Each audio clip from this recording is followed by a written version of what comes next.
ho lên lên này ho lên Việt Nam bám môn hai kia lên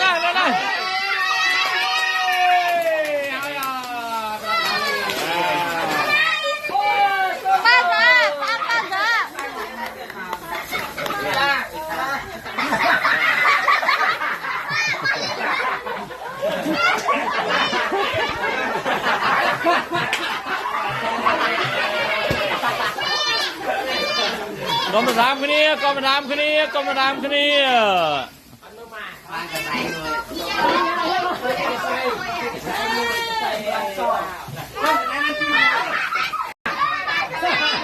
bạn này cái là bạn lan em làm đi hôm ơi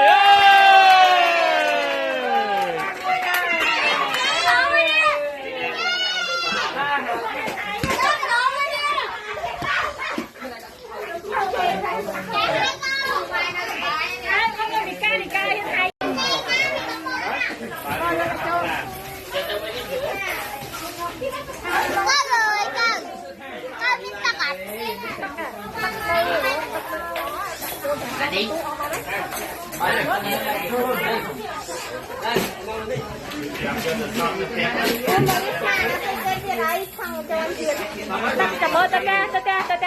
âm ra nó sẽ vô tập một chuyện nữa. Đây bạn này kia hết.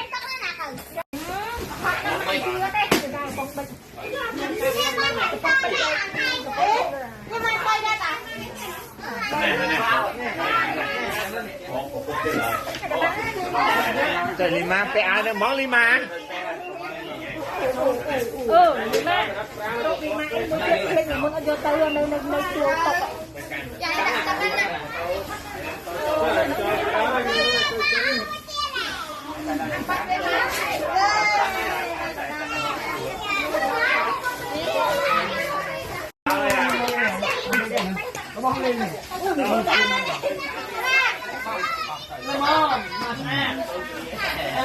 như thế này thôi rồi tàu ấy bán cho này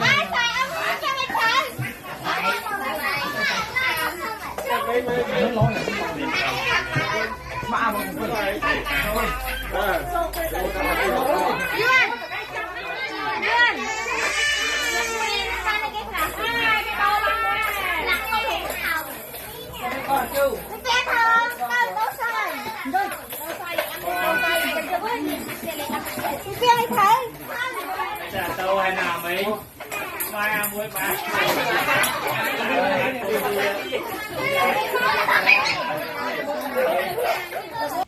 អនុស្សាវរីយ៍មិនអាចភ្លេចបានជាមួយក្មួយនៅផ្ទះម៉ាហើយកងនៅចាងហែហើយសង្ឃឹមថាក្មួយចងចាំថ្ងៃហ្នឹងហើយក្មួយណាខ្លះចាំថាខ្លួនឯងបានកាដូអីគេនៅថ្ងៃហ្នឹង